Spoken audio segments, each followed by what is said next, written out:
Good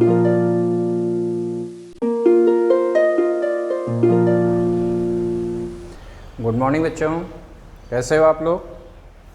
तो चलिए फटाफट अपनी किताब निकाल लीजिए गिनतारा, ठीक है। और अभ्यास के आज हम लोग जो सवाल करेंगे वो इबारती प्रश्नों को हल करेंगे। मतलब उन प्रश्नों को हम लोगों को आज हल करना है जो कुछ इबारती प्रश्न हैं, ठीक है। तो पहला प्रश्न आज हम लोग उठाते हैं, पेज नंबर 46 पे देखिएगा। प्रश्न संख्या कौन सा है, किताब निकालिए अपने। प्रश्न संख्या 4 है, ठीक है। कौन सा है, 4। तो फटाफट कॉपी किताब निकालिए और शुरू हो जाइए। देखिए यहाँ पर क्या है कि आपको पहले इन सवाल को समझने के लिए पहले इसको थोड़ा सा छोटे कम अंकों में देखिए, यानी कि 1 अंकों का सवाल बना के देखते हैं हम लोग, फिर हल करते हैं। देखिए सवाल में क्या कहा गया है कि एक घड़ी का मूल्य 560 रुपया है, ऐसी 108 घड़ियों का मूल्य क्या होगा। देखिए ये 560 रुपये एक घड़ी का मूल्य है और 108 घड़ी का मूल्य पूछा गया है। आप इसको ऐसे समझिए, मान लीजिए हमने आपसे कहा कि एक पेंसिल है, ये देखिए ये पेंसिल, और इस पेंसिल की एक पेंसिल की कीमत 5 रुपया है। तो ऐसे ही 5 पेंसिल की कीमत कितनी होगी, आप ऐसे समझिए। देखिए एक पेंसिल की कीमत कितनी है, 5 रुपया। ऐसे 5 पेंसिलों की कीमत चाहिए हमें, तो क्या करेंगे हम, 5 रुपये को 5 बार जोड़ दीजिए, या इसको आप 5 से 5 में गुणा कर लीजिए, क्योंकि 5 रुपया 5 बार आया है तो कितना हो जाएगा, 25 रुपया। तो आपको ये समझ में आया कि अगर एक पेंसिल की कीमत 5 रुपया है और ऐसे ही 5 पेंसिल की कीमत पूछी जाए तो 5 5 5 5 बार हम जोड़ देंगे या 5 गुणे 5 कर देंगे।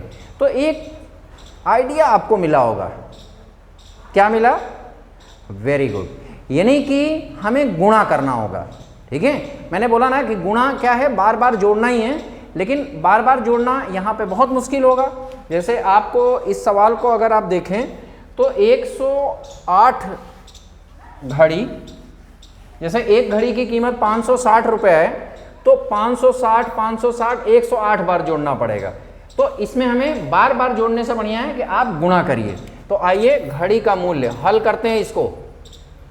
देखिए एक घड़ी का मूल्य, आप जानते हैं ना घड़ी क्या होती है, जो हमें समय बताती है, ठीक है। अभी कितना समय हो रहा है ये हम लोग घड़ी से ही पता करते हैं, पता है ना आपको। और ये ध्यान रखिएगा मेरे प्यारे बच्चों कि जो घड़ी होती है उसमें बहुत अच्छे पैटर्न होते हैं अंकों के, तो आप ज़रा उन पैटर्नों को भी ढूंढिएगा। अगली क्लास में हम लोग उस पर डिस्कस करेंगे, ठीक है, समय पे भी हम चर्चा करेंगे। तो आइए देखते हैं एक घड़ी का मूल्य कितना है, 560, और कुल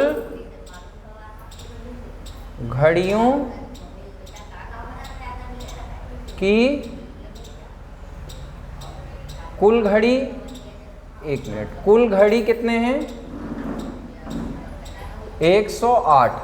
पूछा क्या गया है कि कुल 108 घड़ियों का मूल्य क्या होगा, ये प्रश्न है। तो आपको क्या करना है, 560 एक घड़ी का है और 108 घड़ी का मूल्य पूछा गया है, तो आप क्या करेंगे, 560 में 108 का गुणा कर देंगे। मेरे प्यारे बच्चों ये जानना बहुत ज़रूरी है कि गुणा ही क्यों करेंगे, भाग क्यों नहीं देंगे या घटाएंगे क्यों नहीं, समझ रहे हैं ना। आप ऐसे समझिए कि एक घड़ी का मूल्य अगर 560 रुपये है तो 108 घड़ी का मूल्य क्या होगा, ज़्यादा होगा ना। तो ज़्यादा के लिए आपको जोड़ना पड़ता है या गुणा करना पड़ता है। तो बिल्कुल आप समझ गए हैं, यहाँ हमने गुणा इसलिए किया कि अगर जोड़ने को करते हैं तो ये बहुत बड़ा बनता सवाल, तो ये हमें हल करने में कहीं ना कहीं गलत कर देते हैं। और आज एक बात और आप ध्यान रखिएगा कि इसी सवाल को हम 2 विधियों से करेंगे, गुणा, और दोनों से देखेंगे कि बराबर आ रहा कि नहीं आ रहा। तो देखिए पहली विधि इकाई का गुणा आप इकाई में, दहाई में, सैकड़ा में ऐसे करते जाइए। तो 8 का गुणा शून्य में करेंगे शून्य। पता है ना, किसी भी संख्या को अगर शून्य से गुणा कर दें तो वो शून्य हो जाती है। ठीक है, अब 8 गुणे 6 48, आपको पता है ना 8 गुणे 6 कितना होगा 48। और 48 का क्या लिखेंगे, इकाई का अंक लिख लेते हैं और दहाई का अंक हासिल में, तो दहाई का अंक 4 हासिल में लिख लिया। अब 8 का पहाड़ा 5 बार पढ़ो, कितना हो गया, 8 का पहाड़ा अगर 5 बार पढ़ेंगे तो ये 40, और हासिल 4 है तो कितना हो गया 44। और ये ध्यान रखिएगा अंत में पूरा लिख लीजिएगा। एक बार फिर चेक कर लिए, 8 0 0, 8 6 48 का 8, हासिल 4, 8 5 40, 40 और 4 44। अब ये हासिल मिटा दीजिए। अब आइए 0 का पहाड़ा, 0 में पहले यहाँ कट्टम लगा दीजिए इकाई के अंक पे। 0 का पहाड़ा 0, 0 का पहाड़ा 6 बार, फिर 0, 0 का पहाड़ा 5 बार, फिर 0। अब 1 का पहाड़ा 0 बार पढ़िए, इसके पहले आप 2 कट्टम अंक लगाइएगा। 1 का पहाड़ा 0 बार 0, 1 का पहाड़ा 6 बार 6, 1 पंचे 5।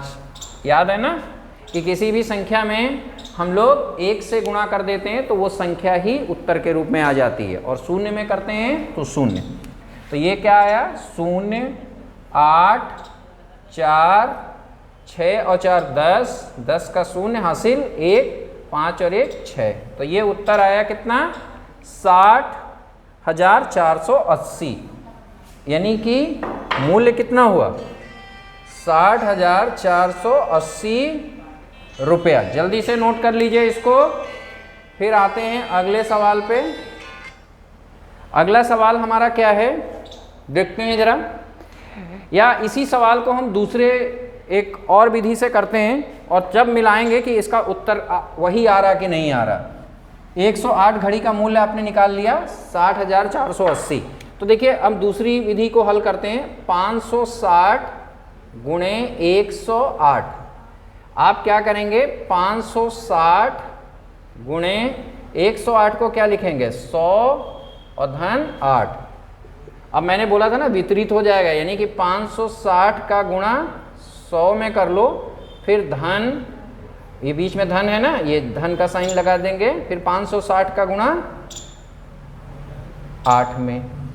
अब देखिए ये पता है 560 के बाद 2 जीरो लग जाएगा 100 से गुणा करने पे, और यहाँ पर आप क्या करेंगे कि आप 56 का गुणा 8 से कर लीजिए। तो 8 6 48 का 8 हासिल 4, 8 5 40, 40 और 4 44।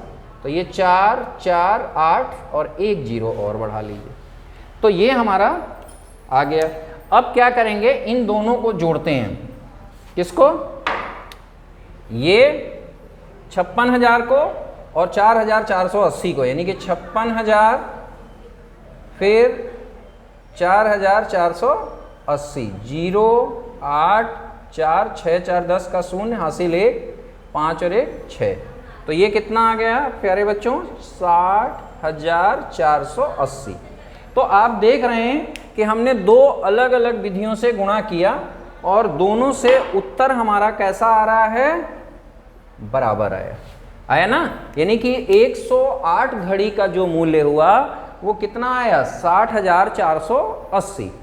एक काम करते हैं, कुछ और अंदाजा लगाइए। अगर मान लीजिए यहाँ 108 के बदले 100 घड़ी होती तो मूल्य क्या होता, 100 घड़ियों का मूल्य क्या होता है, ये जल्दी से आप करके मुझे क्लास वर्क में अभी भेज दीजिए और मैं ये चेक करता हूं कि आपने कहां पर क्या गलती किया है। ठीक है, आइए तब तक अगले सवाल पे। देखिए अगला सवाल जो है आपका वो बहुत ही बेहतरीन सवाल है।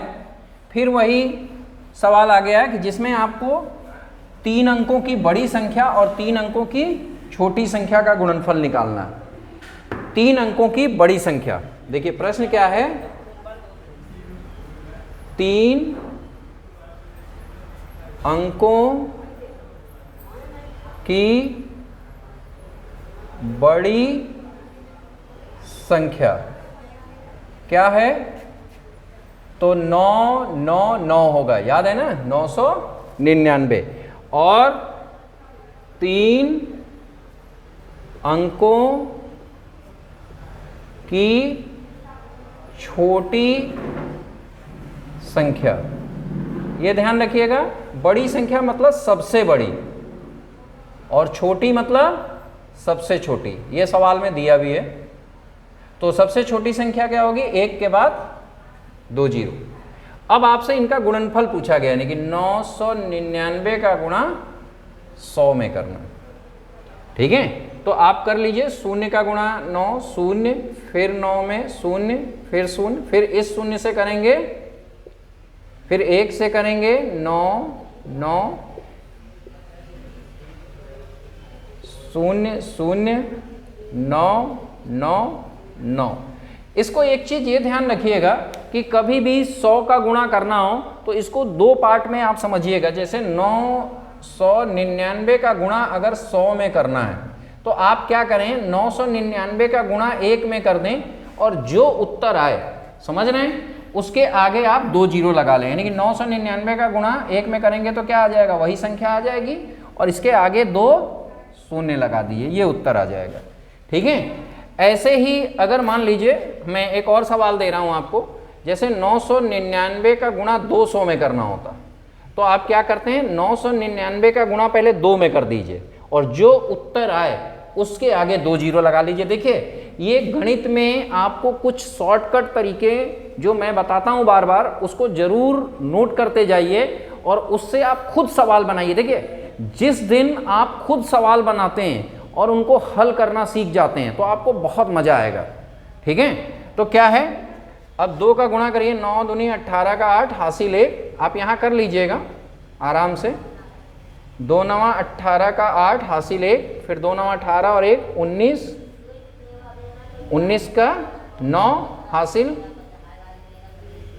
1 मिनट, फिर से जरा देखते हैं, 2 9 18 का 8 हासिल 1, 2 9 18 और 1 19, 19 का 9 हासिल 1, 2 9 18 और 1 19, यानी कि कितना आ जाएगा, 1998।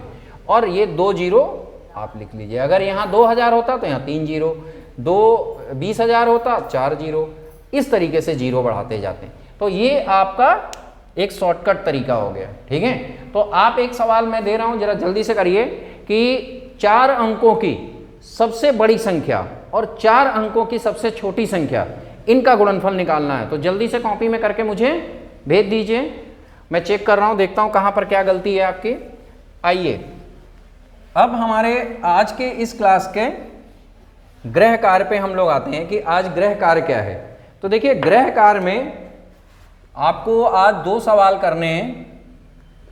लिख लीजिए, पेज नंबर कौन सा है, ये 46। हाँ, देखिए बोर्ड पे ये लिखा भी है, पेज नंबर 46। और सवाल है आपका प्रश्न संख्या 6 और 7।